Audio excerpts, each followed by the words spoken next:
A strong magnitude 5.0 earthquake occurred in the North Pacific Ocean 224 kilometers 139 miles from Russia around noon of Sunday, August 24, 2025 at 1:31 p.m. local time, GMT+11. The quake had a shallow depth of 35 kilometers 22 miles and was reported felt by some people near the epicenter. First to report, GFZ after 11 minutes. The earthquake occurred 5 hours after a magnitude 5.4 earthquake had hit on Sunday, August 24, 2025, at 8:29 a.m.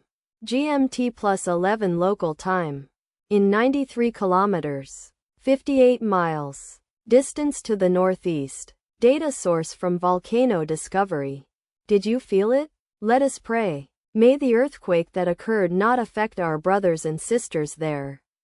May the earthquake not happen again. And may God protect everyone. Amen.